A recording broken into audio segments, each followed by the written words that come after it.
ይችላል ወይም ኮመንደት ሊሆን ይችላል አይደለ? 70 ንዑስ 1 ላይ ምንድነው የሚለው? 70 ንዑስ 1 እናንባት።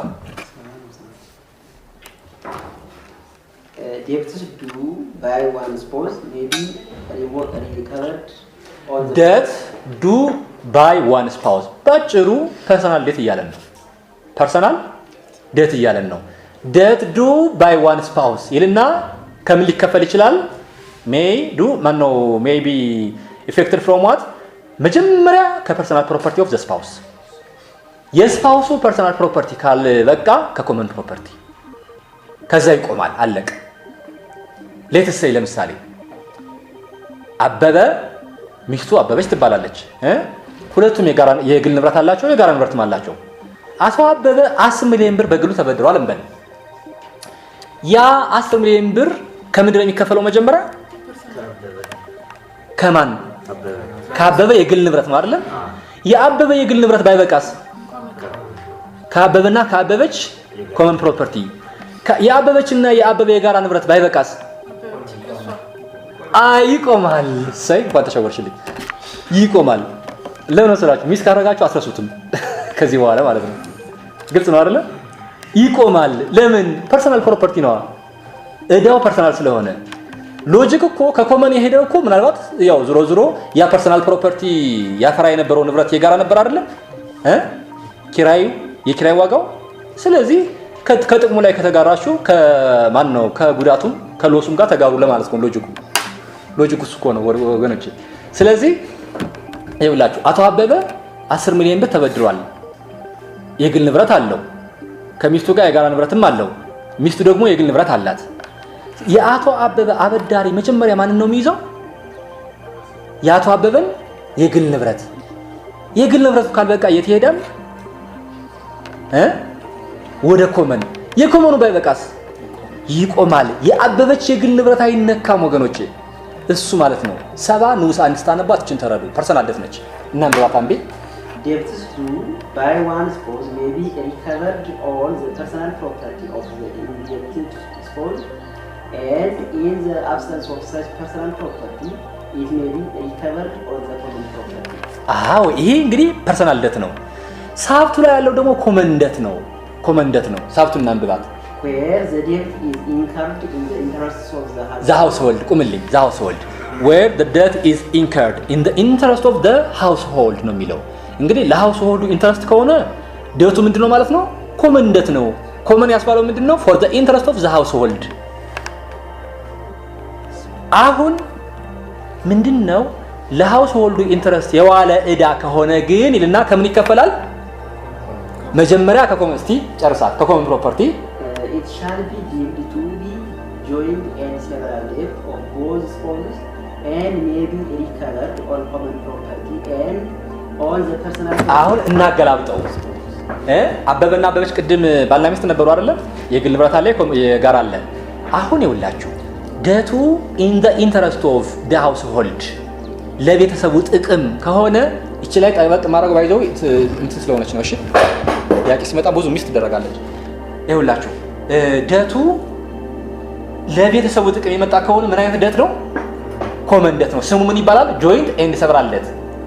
ጆይንት ኤንድ ሰቨራል ማለት ነው በጋራም በተናጠልም የሚል ነገር አይተን የለ በቀደም እሱ ማለት ነው። ስለዚህ ለቤተሰቡ ኢንተረስት ጥቅም ላይ የዋለ እዳ ጆይንት ኤንድ ሰቨራል ደት ወይም ኮመን ደት ኮመን ሃውስሆልድ ደት ይባላል። የሚከፈለው መጀመሪያ ከምን ላይ ነው? ከኮመን ፕሮፐርቲ ነው። አሁን በቅድሙ ኬዝ እንሂድ። 10 ሚሊዮን ብሩ ጥቅም ላይ የዋለው ለቤተሰቡ ነው። ስለዚህ አበዳሪ ወይም ደግሞ ባለገንዘብ መጥቶ መጀመሪያ ማንን ነው የሚይዘው? ኮመን ፕሮፐርቲ ነው። እንዳለመታደል ነው ኮመን ፕሮፐርቲው አልበቃም። የት ይሄድ? ወደ ማን ይሄድ? ወደ ማን? ፐርሰናል ፕሮፐርቲ ጆይንት ኤንድ ሰቨራል ስለሆነ የፈለገው ነው ከፈለገው ይሄዳል። ግን እስቲ የአበበም የግል ንብረት እንትን ለዕዳ ማስፈጸሚያ ይሆናል። ለምሳሌ ኮመን ፕሮፐርቲው አልበቃም፣ ወደ አበበ ንብረት ሄደና የአበበን ሸጠ። ከዛስ የአበበ ካልበቃስ ወደ አበበች ቀጠለውንም የአበበችን ሽጦ በቃው። አሁን አያችሁ ኮመን ፕሮፐርቲው ተሸጠ፣ የአበበ ፐርሰናሉ ተሸጠ፣ የአበበች ፐርሰናሉ ተሸጠና ጥቅም ላይ ዋለ ማለት ነው። አያችሁ ፐርሰናል ዴት ቢሆን ኑሮ የዛኛው ስፓውስ የግል ንብረት አይሸጥም ነበረ ያልተበደረው ማለት ነው። አሁን ግን ዴቱ ጆይንት ኤንድ ሰቨራል ዴት ስለሆነ ምን ሆነ ማለት ነው? የሁለቱም ንብረት ጥቅም ላይ ዋለ ማለት ነው። አሁን ጥያቄ ልጠይቃችሁ። እሺ ሌትስ ሳይ ለምሳሌ ኮመን ፕሮፐርቲ ተሸጠ። ኮመን ፕሮፐርቲ ተሸጠና ተከፈለ ለጆይንት ኤንድ ሰቨራል ዴት ማለት ነው። አሁንም ግን ስላልበቃ የአቶ አበበ የግል ንብረት ተሸጠ። አሁን በቃ ከዛ በኋላ አቶ አበበስ ምንድን ነው ምን ያደርግ? ከሷ ይጠይቃል። በምን መሰረት? 96 ነው የሚጨርሰው ደግሞ 1909 ላይ ነው 1908 ላይ ነች 1908 ናንበባ አለ ከቅርብ። እሺ claims as between co-debtors አሁን አበበ ኮዴተር ሆኗል ማለት ነው። የማን ኮዴተር ነበሩ? አዎ አሁን አቶ አበበ ከፍሏል። እሺ one a debtor who pays in excess of his share may claim the amount paid in excess from co-debtors ይበቃዋል። ኢን ፕሮፖርሽን አይደለ? በቃ በፕሮፖርሽኑ የከፈለውን ኤክሰስ የከፈለውን በፕሮፖርሽኑ መሰረት ከሌላኛው ዴተር ይጠይቃል ነው። ስለዚህ 10 ሚሊዮን ብር ከሆነ ለምሳሌ 10 ሚሊዮን ብር በሙሉ አቶ አበበ ከከፈለው 5 ሚሊዮን ብር ከሷ የግል ንብረት ይወስዳል። ያ ማለት ነው ወገኖች። አሁን ጥያቄ አትጠይቁም እንዴ? አንዲት ነገር እኮ አለ እንዴ ኢን ዘ ኢንተረስት ኦፍ ዘ ሃውስሆልድ ማለት ምንድነው የሚል ጥያቄ ይነሳል አይደል? መልሱ 71 ላይ ነው ያለው። አንደኛው ለልጆች ወይም ደግሞ ለቤተሰቡ መተዳደሪያ የዋለ ዕዳ ላይቭሊሁድ፣ ቤተሰቡን ወይም ልጆችን ለማሳደግ ለማስተዳደር የዋለ ዕዳ ከሆነ እሱ ነው። ሁለተኛ ሜንቴናንስ፣ ለምሳሌ ለቀለብ እነሱ ቀለብ የመቁረጥ ግዴታ ቢኖርባቸውና ለቀለብ ብለው ተበድረው ቢከፍሉ አሁን ይሄ ኮመንደት ነው። ሶስተኛ ክሬዲተሩ ኮመንደት ይሁንልኝ ወይም ሌላኛው ስፓስ ኮመንደት ተደርጎ ይቆጠርልኝ ብሎ ለፍርድ ቤት ካመለከተና ፍርድ ቤት ካጸደቀው ክሬዲተር ለምንድነው ኮመንደት ይሁንልኝ የሚለው? ታንኪዩ ጎበዝ። ምክንያቱም ኮመንደት ከሆነለት ሶስት ዋስትና ነው ያለው። ኮመን ፕሮፐርቲ ያለው፣ የባል የግል ንብረት አለ፣ የሚስት የግል ንብረት አለ። አያችሁ ሶስት ዋስ ነው ያለው ማለት ነው።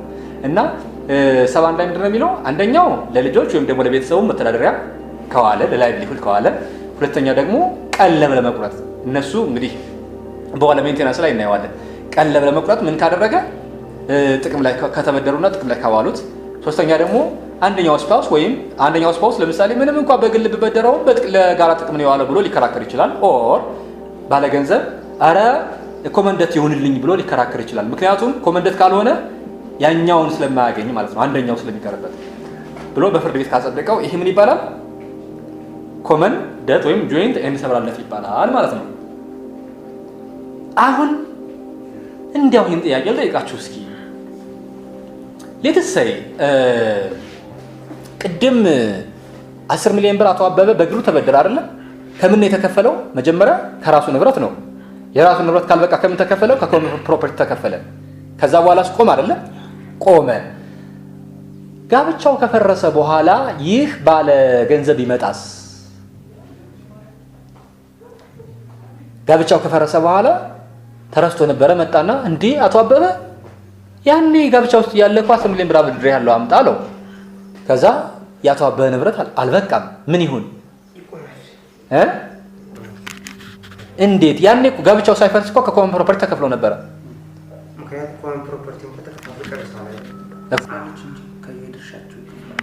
ኮመንነቱ ፈርሷል ነው። አረ ቢሆንም ግን እንዲያው ያ ነገር ያግዘን ይሆን? በስትሮንግ አላወለጅ እንዴ ጋብቻው እያለ እኮ የኔ የግል ንብረት የሚያፈራው ወይም ደግሞ ከኔ የግል ቤት የሚገኘው ኪራይ የጋራ ንብረት ነበረ። ስለዚህ አሁን ከፈረሰ በኋላ ጋብቻው ያኔ በልተሻልና አሁንም ክፈይ ትባላለች ወይም በልተሃልና ክፈል ይባላል።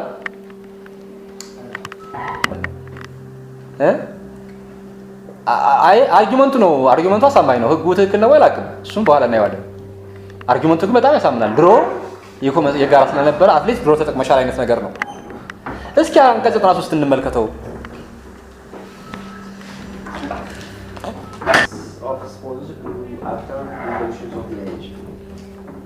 one, if a debt which has to be paid from the common property becomes due after the dissolution of marriage and after the partition of property, its spouses shall be liable in the proportion to the share. ያው ግልጽ ነው እዳው ኮመን ከነበረ ማለት ነው አይደል?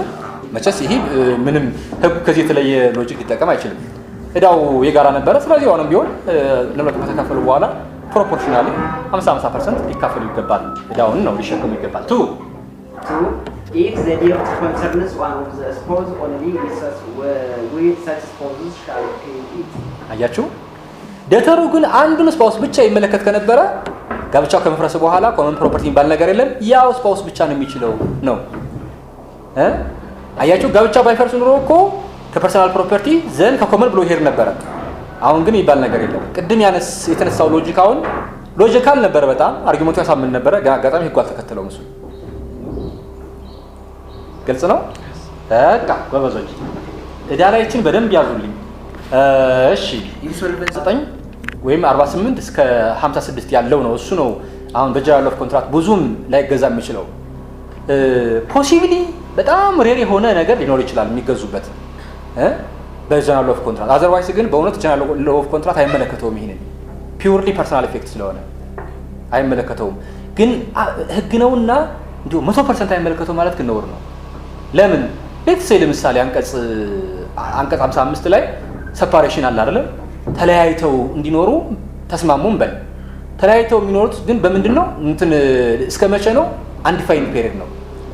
አሁን አንዲፋይንድ ፔሪድ ከሆነ ምን ይሁን? ማን አይበል? ማን ያፍሰው? ወይ ማን ኖቲስ አሬብ ቃን አብረን እንኖር የሚል ነገር ተርሚኔሽን።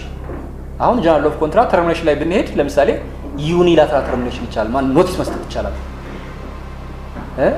እና እንደዛ አይነት ነገር ሊዋስ ይችላል። አብሶሉት ባይሆንም ግን ዞሮ ፐርሰናል ኢፌክቱ በአብዛኛው በጀነራል ኦፍ ኮንትራክት አይገዛ። ፔኪናል ኢፌክቱ ደግሞ በደንብ ነው የሚገዛው ነው። ደንብ ያዙት። 72 ምንድነው? ያው ኮንትሪቢዩሽን እሱም ያው በጋራ መቼስ ሁለቱም ደሞዝ ያገኛሉ። ስለዚህ ሁለቱም ያዋጣሉ ነው። የቤቱን ወጪ ባል ብቻ ይሸከመው ሚስት ብቻ ትሸከመው የሚባል ነገር የለም። ግልጽ ነው። ኦኬ 73 ላይ ቅድም ያልኳችሁ ነች። ትዝ አላችሁ? አዎ እሷ አትረሳም። 73 ማለት ባልና ሚስት ከኮንትራክት ኦፍ ሜሪጅ ውጭ የሆነ ውል ሲፈጽሙ በፍርድ ቤት መጽደቅ አለበት የሚለው ነው። ኢንተረስቲንግ። ከዛ 75 ዲዞሉሽን ሜሪጅ ነው አይደለ? ግልጽ ነው። ጋብቻ ሊፈርሳል። የሚፈርሰው እንግዲህ በአራት ምክንያቶች ነው በዋነኝነት። አንደኛው በዴዝ ነው። ሁለተኛው ዲክላሬሽን ኦፍ አብሰንስ ዲክሌር ሲደረግ በሲቪል ኮድ አንቀጽ 158፣ 159፣ 160 አካባቢ ያለው ማለት ነው። ይሄ የመጥፋት ውሳኔ ይባላል በአማርኛ አይደለ? የመጥፋት ውሳኔ እሱ ሲሰጥ ከተሰጠበት ቀን ጀምሮ ምንድነው ጋብቻው ፈርሷል ማለት ነው። ዘንስ ለምሳሌ ኢሴንሻል ኮንዲሽንስ ኦፍ ሜሪጅ ቅድም ያየናቸው ከ31 እስከ 36 ባለው መሰረት ያው 37 ዊዶውድ ነው እሱ አያፈርሰውም። ስለዚህ ከ31 እስከ 36 ባለው መሰረት ኢሴንሻል ኮንዲሽን አልተከበረም በሚል ክስ ይመሰረትና ዘን ምን ይላል ማለት ነው ፍርድ ቤቱ ሊያፈርሰው ይችላል። ከዛ ቀጥሎ ደግሞ በዲቮርስ ነው። ዲቮርስ ሁለት አይነት ነው። ሚቹዋል ኮንሰንት 77 ላይ ሁለቱ ተስማምተው እና ፍርድ ቤቱ ካጸደቀው። ለምን መሰላችሁ? ሁለቱ ተስማምተው ፍርድ ቤቱ ካጸደቀው ማለት ምንድነው? ካረቀቁና ከተስማሙ በኋላ ግን አንደኛው ፓርቲ በጣም ሊጎዳ ይችላል። ኦር የልጆች ጥቅም። ምክንያቱም ስምምነቱ ላይ ሁሉም ነገር የገንዘቡ ክፍፍል፣ የልጆች ጉዳይ መካተት አለበት እዛው ላይ። ሌትስ ለምሳሌ ዲቮርሱን ስምምነቱን አረቀቁ። ከዚህ ቀን ጀምሮ ተፋተናል።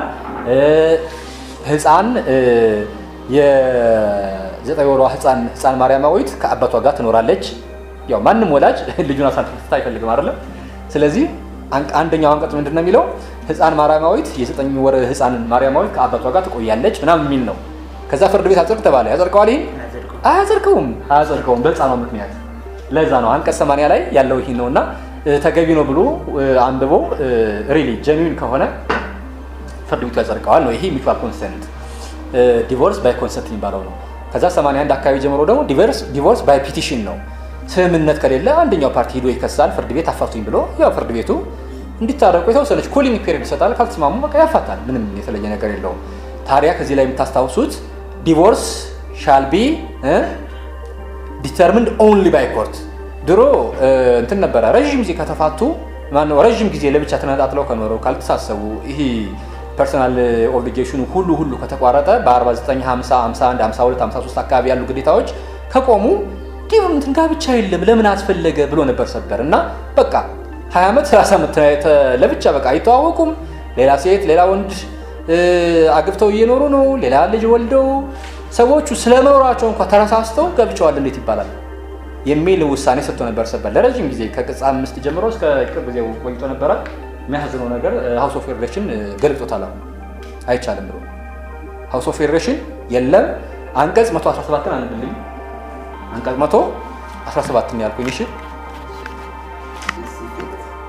only the court is competent to decide divorce አያችሁ ፍርድ ቤት ብቻ ነው ዲቮርስን የሚወስነው ብሏልና ሃውስ ኦፍ ፌዴሬሽን ይሄንን በማንሳት ውድቅ አድርጎታል። ስለዚህ አሁን የሰበሩ ተሽሯል ማለት ነው። የሰበሩ ተሽሯል ግን ያው ኦንሊ ባይ ኮርት የሚለው ነገር ትንሽ ስለሚረብሽ ነው እንጂ የሰበሩ ሎጂክ በጣም ትክክል ነበር። ኬዞቹን እዛ ላይ የተፈጠሩትን ኬዞች ስታነቧቸው ትክክል ነው። የሚገርመው ተረሳስተዋል። በቃ አንዷ እዚህ አምቦ ምናምን ሄዳ ባላግብታ እየኖረች ነው ለ20 ለ30 ዓመት። አንደኛው ድሮ ባል የነበረው አዲስ አበባ ላይ ልጅ ወልዶ አግብቶ ምናምን ለብቻው እየኖረ ነው። ስለመኖራቸው እንኳን ተረሳስተዋል ግን ጋብቻዋል ይባላል እነሱ ሳይኖሩ ሳይታወሱና 116 ማለት ነው 115 ነው only the court is competent to decide whether marriage has been concluded and whether such marriage is valid. አያችሁ አደራ ለነገሩ በጀነራል ኦፍ ኮንትራት ኢንቫሊዴሽን የኮርት ነው ብለን ነበር አይደል? አዎ ያመጣው ወደዚህ እና ፍርድ ቤት ሜሪጅ አለ የለም ኮንክሉድ ተደርጎ አልተደረገም የሚል ክርክር ከተነሳ ኢንቫሊዴሽን ይሰጠኝ የሚል ጥያቄ ከተነሳ እሱ ብቻ ነው የሚወስነው ኮርት። ዲቮርስንም ኮንክሉዥን ኦፍ ሜሪጅ አለ የለም ኢንቫሊድ ይደረግ ሜሪጅ አይደረግ ይሄን ሁሉ የሚወስነው ኮርት ብቻ ነው። ኦንሊ ምትል ከሆነች ያው ለምርጫ ትመችም ያቺ ያወራናት ኤክሴፕሽን አትሰራምና አዩት 16 አንድ ማለት 116 ነው።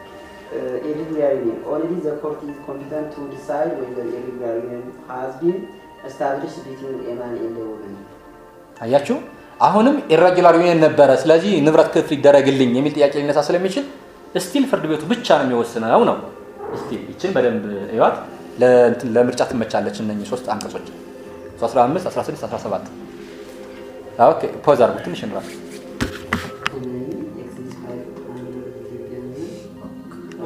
ከ500 ብር በላይ ከሆነ ሁለቱ መፍቀድ ነበረባቸው አይደለ? እዚህ ጋር 100 ሺህ ብር ተበድር ያለው ሲል ሚስት ፈቅዳለች እንዴ? ስለዚህ እሷ ደግሞ እንደምታውቁት እስከ 2 ዓመት በየትኛውም ጊዜ ካወቀች ጀምሮ መቃወም ትችላለች። ካወቀችበት ጀምሮ በ6 ወር ውስጥ ኢኔኒኬስ እስከ 2 ዓመት በ69 ብለን የለም ከዛ በኋላ ምን ይሆናል ማለት ነው? ከዛ ራሱ ይከፍላል። ራሱ ነው የሚከፍለው። የሚገርመው ነገር ኮንትሮቨርሲ ግን ወዲያውኑ ነው መክፈል ያለባቸው። ለምን መሰለህ እንደዛ የሚሆነው? ምክንያቱም ክሬዲተሩ ከዚህ በኋላ ዋስትና የለውም። የክሬዲተሩ ዋስትናውን እንትን ብሏል ላልቷል። ጋብቻ ከፈረሰ ኮመን ፕሮፐርቲ የሚባል ዋስትና አይኖርም ወደፊት። እሺ መጀመሪያ ያሰባቸው እኮ ሲያበደራቸው የሁለቱን መኖር ኮመን ፕሮፐርቲውን አስሟል ያበደራቸው ግን ጥሩ ጥያቄ ነው በእውነት በጣም። ምክንያቱም ባንክረፕሲ አውቶማቲክሊ ዱዴት ያመጣል አይደል? እዚህ ላይ ግን የሚለው ነገር የለም። ኦኬ ሜሪጅን እቺን ጥሩ መተናል ሜሪጅን ፋሚሊ እንግዲህ ይሄ ያው የሰምራ ሐሳብ ነው ትናንትና እንጂ አላሰብኩት ነበር ፋሚሊ እንሸፍናለን የሚል ኤኒዌይ ሌላው ትልቁ ፖይንት አሁን 94 ላይ ነው የምንሄደው ፕሩፍ ኦፍ ሜሪጅ 94 አንቀጽ 94 እስከ 93 እኮ መጣን አይደል? ዳውን ምኑን እያየን አሁን 94 ላይ ፕሩፍ ኦፍ ሜሪጅ እንግዲህ ሜሪጅ ፕሩፍ የሚደረገው በምንድነው? በዋነኝነት በሰርቲፊኬት ኦፍ ሜሪጅ ነው። ሜሪጅ ፕሪንሲፓል ሞድ ኦፍ ኤቪደንስ ለሜሪጅ ማን ነው? ሰርቲፊኬት ኦፍ ሜሪጅ ነው። ፕሪንሲፓል ሞድ ኦፍ ኤቪደንስ የትኛው ሰርቲፊኬት ኦፍ ሜሪጅ? በኮንክሉዥን በሴሌብሬሽን ጊዜ የታተመ ሊሆን ይችላል። ማን ነው የተጻፈ ሊሆን ይችላል። ኦር ከዛ በኋላ ዱሪንግ ሬጅስትሬሽን ከዛ በኋላ ሊሆን ይችላል። ዊ ዶንት ኬር ዘ ታይሙ ግን ዞሮ ግን ካለ ሰርቲፊኬት ኦፍ ሜሪጅ ካለ ፕሪንሲፓል ሞድ ኦፍ ኤቪደንስ ነው። እሱ ከሌለስ 95 ላይ ፖሴሽን ኦፍ ስታተስ ምን ማለት ነው? አንደኛ እነሱ እንደ ባልና ሚስት ሲኖሩና ዘን ማህበረሰቡ ደግሞ ባልና ሚስት ናቸው ብሎ ሲያስባቸው ምን ይባላል? ፖሴሽን ኦፍ ስታተስ ይባላል። ስለዚህ ኮንትራክት ኦፍ ሜሪጅ ማን ነው ሰርቲፊኬት ኦፍ ሜሪጅ በዋነኝነት ፕሪንሲፓል ሞድ ኦፍ ኤቪደንስ ነው ፎር ሜሪጅ። ፖሴሽን ኦፍ ስታተስ ደግሞ ሰከንዳሪ ወይም ደግሞ ኤክሴፕሽን ነው ማለት ነው። ይህ ነው ብዙም እንትን የለውም። ወደ ኢሬጉላር ዩኒየን ስንሄድ ግን ፖሴሽን ኦፍ ስታተስ ፕሪንሲፓል ሞድ ነው፣ ምክንያቱም ስለማይመዘገቡ። ሲጀመር ኢሬጉላር ዩኒየን ማለት በ98 መሰረት ምንድነው ሁለት ፓርትነርስ ባይዘው ፓርትነር ነው የሚባለው የኢሬጉላር ዩኒየን ሰዎች። ለዚህኛው ምንድነው የሚባለው ሜሪድ ፐርሰንስ ነው አይደለ? ተጋቢዎች ወይም ስፓውስ ነው የሚባለው አይደለ? ለነኛ ሰዎች ደግሞ ፓርትነርስ ነው የሚባሉት። እና ፓርትነሮች በአንድ ቤት ውስጥ እንደ ባልና ሚስት ሲኖሩ፣ ባልና ሚስት አይደሉም ግን ልክ እንደ ባልና ሚስት በአንድ ቤት ውስጥ አናሎገስ ይሄ የባልና የሚስትን ባህሪ እያሳዩ ሲኖሩ። የባልና ሚስት ባህሪ ምንድን ነው? በአንድ ቤት ውስጥ መኖር፣ መደጋገፍ አለ አይደለም? ኤክስፐንሱ አለ፣ ምን አለ፣ ኮንሱሜሽን ኦፍ ሴክስ አለ፣ እሱ እና በተለይ ሊቪንግ ቱጌዘር የሚለው በጣም ወሳኝ ነው እንጂ ኮንሱሜሽን ኦፍ ሴክስ ፍቅረኛ ነን የሚሉ ሰዎችም ያደርጉታል፣ ችግር የለውም። ስለዚህ ምንድነው 98 ላይ ያለው እነኚህ ሰዎች ያው ወደፊት እንጋባለን ብለው በማሰብ ሊሆን ይችላል። ዞሮ ዞሮ በአንድ ቤት ውስጥ ይኖራሉ። ሰው ባልና ሚስት ናቸው አይልም፣ ግን እንደ ባልና ሚስት ግን አብረው እየኖሩ ነው ብሎ ያስባል። እና 99 ላይ ምንድነው የሚለው እነኚህ ሰዎች በቃ ባልና ሚስት ባይሆኑም ይሄ ኢሬጉላር ዩኒየን ውስጥ ያሉ ፓርትነርስ ናቸው ለማለት የባልና የሚስትን ባህሪ አናሎጂካሊ ካሳዩ በቂ ነው ይላል። በቂ ነው ካሳዩ። ሲጀመር ማሳየታቸው ኔሴሰሪ ነው፣ አስፈላጊ ነው። ግን ደግሞ ያን ካሳዩ በቂ ነው። ምን እያልኳችሁ ነው? ባህሪውን ካሳዩ ማሳየታቸው አስፈላጊ ነው አይደለም? ኢሬጉላር ዩኒየን ፓርትነርስ እንዲባሉ። ግን ያን ማሳየታቸው ብቻ በቂ ነው። ምንድነው ያ ማለት? በአንድ ቤት ውስጥ አብረው መኖራቸው፣ ልክ እንደ ባልና ሚስት የተጋገዙ መኖራቸው ማሳየታቸው ብቻ በቂ ነው። ምን ኢሬጉላር ዩኒየን ፐርሰን ስለመባል። ከዛ ውጪ ሴክሹዋሊ አልፎ አልፎም ወይም አዘቦት ሴክስ አብረው ማድረጋቸው ምናምን ብቻውን ኢሬጉላር ዩኒየን አያስብላቸውም። እንዲሁም ለሶስተኛ ወገን የግድ እንደ ባልና ሚስት ወይም ባልና ሚስት ነን ብሎ ማስተዋወቅም አያስፈልጋቸውም። ያኛው ሴክሱ በቂ አይደለም ነው። ሴክስ ማድረጋቸው ብቻውን እንደ ኢሬጉላር ዩኒየን እየኖር ነው ለማስባል አያስችልም ነው። ከዛ ውጪ ለሶስተኛ ወገን እንዲያስተዋውቁ ምናምን እንዲገልጹ አይጠበቅባቸውም። ዛትስ ፋይን። ሊቪንግ ቱጌዘር የምትለው ከተማ ላይ ዛትስ ፋይን። ሊቪንግ ቱጌዘር በአንድ ጣራ ውስጥ ካሉ ባልና ሚስት የሚፈጽሙትን ነገር እየፈጸሙ ካሉ ዛትስ ፋይን። ኢሬጉላር ዩኒየን ናቸው ማለት ነው። እዚህ ጋር ትልቁ ፖይንት አንቀጽ 100 ላይ ያለውን እናንብበው። No bond of affinity created. አያችሁ? No bond of affinity created. ሳቧን እንያዝ። 1.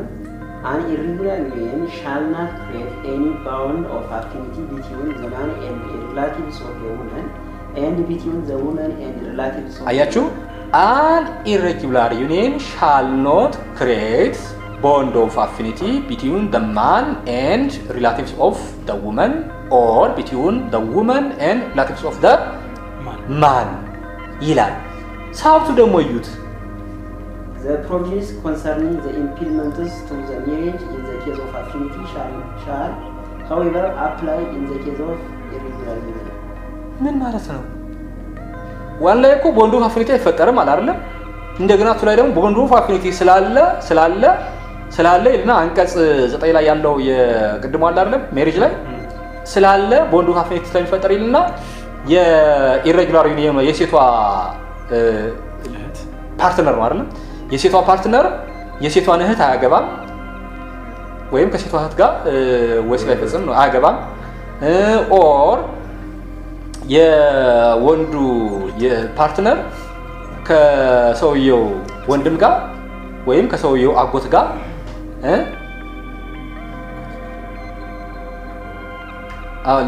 ለአፊኒቲ ልካ የለም። ከሰውየው ወንድም ጋር ወይም ደግሞ ዳይሬክት ከሰውየው አባት ጋር ጋብቻ ማነው ጋብቻ ሳይሆን በቃ ኢሬጉላር የሆነ ራሷ አትፈጽም አይነት ነገር እንበለው። ምን ማለት ነው? ሁለቱ አይቃረኑ። ከላይ እኮ ቦንድ ኦፍ አፊኒቲ የለም ብሎናል አይደል? እንደገና ቢ ላይ ደግሞ ሁለት ላይ ምንድነው ቦንድ ኦፍ አፊኒቲ አለ ስላለ ደግሞ ምንድነው የሚሆነው? ለጋብቻ ሰውየው ከልጅቱ እንበለው ከልጅቱ ወንድምና ከልጅቱ አባት እናት ጋር ምንም ነገር አያደርግም ወይም ጋብቻ ሊፈጽም ወይም ኢሬጉላር ዩኒየን ሊፈጽም አይችልም። ቫይስ ቨርሳ። ስለዚህ ኤ ታዲያ አንድ ላይ ዜር ኢዝ ኖ ቦንድ ኦፍ አፊኒቲ ቢትዊን ዘ ማን ኤንድ እያለ የዘረዘረው ምንድን ነው? ለሜንቴናንስ። ምክንያቱም ቦንድ ኦፍ አፊኒቲ ካለ ሜንቴናንስ አለ። ኢምፔዲመንቱ ብቻ ሳይሆን የሜንቴናንስ ግዴታ በኋላ ይመጣል እና ለሱ እንዳይፈጠር ነው። ለዛ ነው።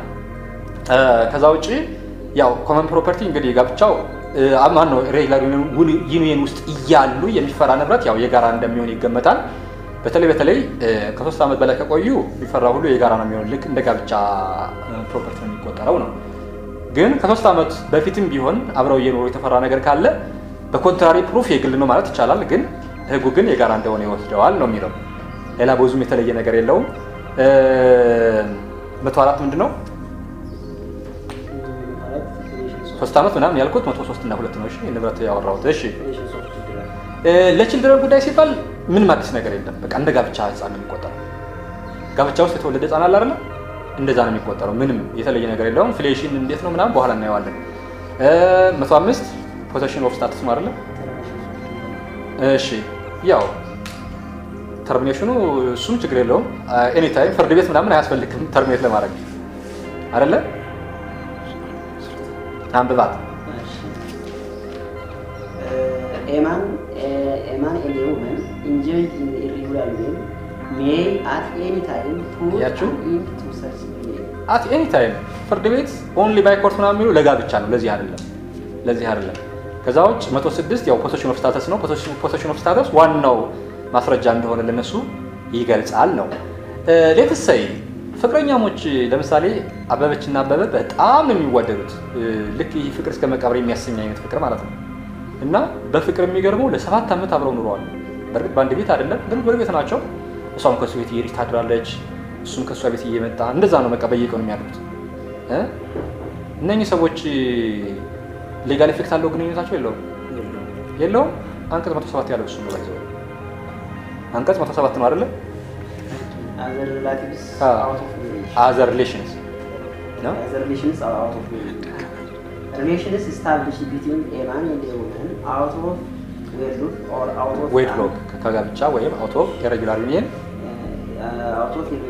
shall have no legal effect until to them. አያችሁ ህጋዊ ውጤት የለውም። ግልጽ ነው። ምናልባት በድሮ ፋሚሊ ኮድ ቢሆን ኑሮ ምናልባት እንደ በትሮት አልተቆጥረው የሆነ ነገር ይሆን ነበር እንጂ አሁን የለውም። ያ ማለት ነው በቃ ሬጉላር ዩኒየን ላይ ነኝ የሚያቸው። ይሄን ለምሳሌ አሁን ያነሳሁት ግድ ነች አንቀጽ 98 ላይ ያለው። ከዛ ውጭ የባልና የሚስትን ባህሪ ካሳዩ ማሳየታቸው ኔሴሰሪ ነው። አንቀጽ 99 ነው፣ ኔሴሰሪ ነው፣ ግድ ነው። ኢሬጉላር ዩኒየን ከተባለ ሊቪንግ ቱጌዘር የሚባለው መደጋገፉ የባልና የሚስት ባህሪ ማለት እሱ ነው። ከተቻለም ደግሞ እንዲያው ያው አትሊስት ሴክሹዋል ግንኙነት እንዳላቸው አይነት እሱም የፍቅር እንዲሆን ማለት ነው። ግንኙነቱ የፍቅር መምሰሉ እሱም ቢታይ ጥሩ ነው እና የባልና የሚስት ባህሪ የሚለው እሱን ነው። ካሳዩ ማሳየታቸው አስፈላጊ ነው፣ ግን ያን ካሳዩ ደግሞ በቂ ነው። ተጨማሪ ማስረጃ አያስፈልጋቸውም ነው 99 እያለ ያለው። ለሶስተኛ ወገን መግለጣቸው ግድ አይደለም፣ ምንም ችግር የለውም። ግን ሴክሹዋል ሪሌሽንሺፕ ኮንቲኒየስሊ ወይም አልፎ አልፎ ማድረጋቸው ብቻ ግን ማስረጃ ሆኖ ሊቀርብ አይችልም ነው የሚለው እሱ። ከዛ ውጭ 100 ላይ there is no bond of affinity ባጭሩ bond of affinity ለየትኛውም ነገር bond of affinity የለም። ያለው ግን ኤክሴፕሽናሊ ፎር the impediment ይሄ አንቀጽ 9 ላይ ላለችው ግን አለ። ከዛ ውጭ ግን ሜንቴናንስ ምናምን ይሄ ከአዶፕሽን ጋር ከምን ጋር በተያያዘ ጋብቻ ውስጥ ለሚኖረው ኢፌክት የለም bond of affinity። ይሄም ለህፃናትም አይሰራም። አንቀጽ 104 ላይ ለህፃናት ጉዳይ ከገዛ ውስጥ የተወለዱ ህፃናት ከሆኑ በቃ ጋብቻ ውስጥ እንደተወለዱ ህፃን የትኛውንም ነገር ያገኛሉ። ጋብቻ ውስጥ በተወለደ ህፃንና ኢሬጉላር ዩኒየን ውስጥ በተወለደ ህፃን መካከል ምንም ልዩነት የለም ነው። የንብረት ጉዳይ ያው 3 ዓመት ከሞላው ኢሬጉላር ዩኒየኑ ኮመን ፕሮፐርቲ ነው የሚሆነው ንብረቱ። እስከ 3 ዓመት ራሱ ውስጥ አብረው እያሉ የተፈራው ራሱ ፕሪዚዩምድ ቱ ቢ ኮመን ፕሮፐርቲ እሱን ያው በማስረጃ አይ የግል ነው ብሎ ማስወገድ ይቻላል ነው። ከዛ አንቀጽ 106 ላይ ያው ፖዚሽን ኦፍ ስታተስ አለ። ኢሬጉላር ዩኒየን ናቸው ወይም ነው ብሎ ለመወሰን የሚያስፈልገው ዋናው ፕሪንሲፓል ማስረጃ ምንድነው? ፖዚሽን ኦፍ ስታተስ ነው። ምክንያቱም ስለማይመዘገቡ ይሄ ሰርቲፊኬት ኦፍ ሜሪጅ ወይም ሰርቲፊኬት ኦፍ ኢሬጉላር ዩኒየን የሚባል ነገር የለም ስለማይመዘገቡ። ግን ኢሬጉላር ዩኒየን አለ ወይም የለም ብሎ የመወሰን ስልጣኑ የማን ነው? የፍርድ ቤት ብቻ። 116 ቅድም ያየናል። የፍርድ ቤት ብቻ አለ ወይም የለም ብሎ ለመወሰን እሱን ነው ያልነው። ግን ዋና ዋና ርዕሶች ቀርተውናል። አንደኛው አፊሊዬሽን በጣም ባጭሩ